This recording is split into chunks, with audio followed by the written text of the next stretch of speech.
Macky Sall accueillir le mais c'est la première de la banane Macky Sall lamb ànd coalition bi ñu ànd yéen door ci suuf digg na fa la mu mel ne Papa Diop lan nga wax say doom lan nga wax say jarbaat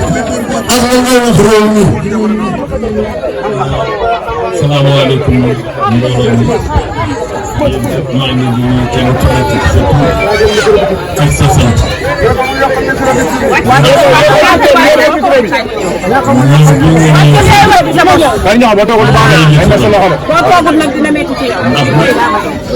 Ibou Ndiaye dama yaakaar ni wax ni dafa franchement yi ndax dafa am ay seede ndax seede yi am na ci ñoo xam ne ko gis naa ni xabaar ante nii waaye di suñu yoon def dama ko yoon day jaay tey rek moom sama yoonu xaw mu mën sa bay bànn tur sama doomu xaw moom sama doomu xaw may wax rek ni moo doon taalibe ma daan mën a doon sëriñ ndax Ibou Ndiaye yow de maa ngi ñëw ànd ci borom ñëw ànd jàng ko dem ko dem ndox nga dëggal ma man ko wax laay fii bàyyi waa di set di koy set di doomu alaaji set set ak ma doon moom mu doon ko jëm jaay ma mooy ma xam alaaji set set moomu mooy mu Kéba set ak Ablaye Naar ak Mor Sende Seck ak Khady Seck kon ñu ak Mor Dior xam nga ni kon ñooñu xam naa leen ngay seede boo xam ne ni ma ne la bu Pikine wallaahi bu tàng maa ci bëggoon sama la booba Faraye ba dañu ko fekk lamb fóote waaw muy bëgg si fii di jënd kër ba ci fi taxaw ñun fii complexe bi ne tey mbokk nañ ko defoon ba yaa ngi def ko arène ngay ji bu déggee ñu naan Pape Diop seede bi tey mooy Ibou Ndiaye pourtant bu may dajee léegi di dégg dafa ñaari ñaari ba may dajee ba may def yaa ngi toog ba may dajee Double Less ñaari yaa ngi toog ba may dajee Moussa Diame yaa ngi toog ba may dajee Ibou Senghor yaa ngi toog ba may dajee Papa Kane yaa ngi toog ba may dajee Mor Nder yaa ngi toog ba may dajee Sandiamou yaa ngi toog Samba Diaw Manga Diouf docteur Faye Souleymane Diaw Badiane Ndiaye Boy Penda dama ni xam nga ñu mooy wedd gis bokk ci xam nga dama toog ndeysaan sama benn entraîneur bu ñu daan wax Rocher dafa jóge France ma Mbaye Fall bi xam nga ñëw fekk na ci biir salle bi xoolal ba mu yàgg mu ne ma mais Pape vous avez une cinquantaine de lutteurs dans cette salle ma ne ko monsieur Rocher mu ne mais Pape comment vous vous comportez avec vos jeunes lutteurs pour qu'ils puissent devenir de futurs champions mu ne ko donc jàng naa tubaab bi waaye loolu neex na ko ma ne ko le plus haut degré de la sagesse humaine consiste à plier mon caractère en certaines circonstances se crée un maintenir calme en dépit des orages extérieurs.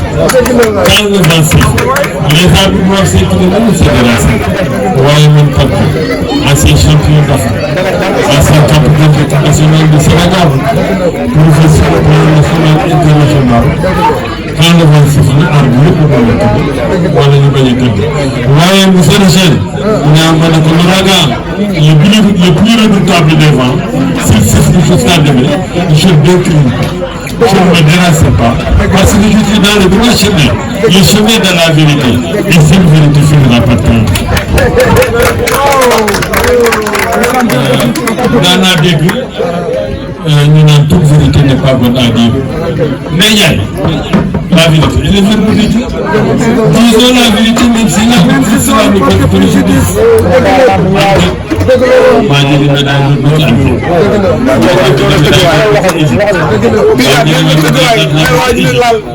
maa ngi leen di daal di ko ci Yougoslavie. maa ngi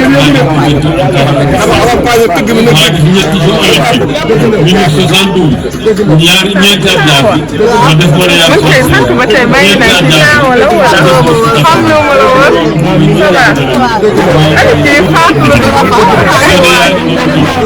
moo tax nee na bin nag bin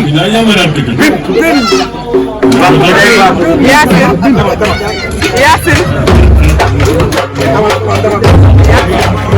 live yow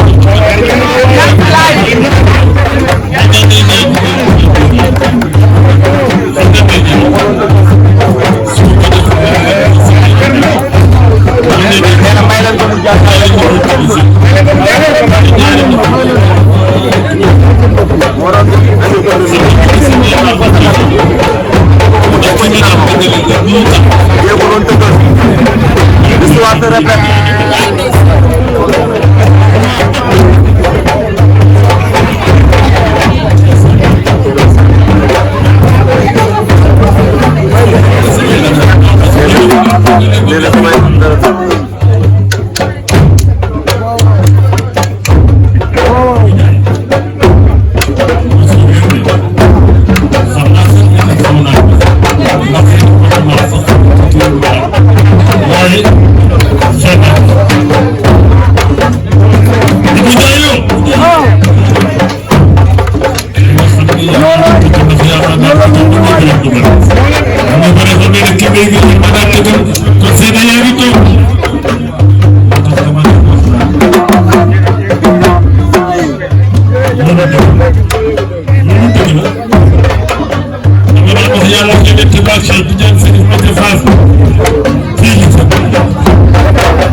Like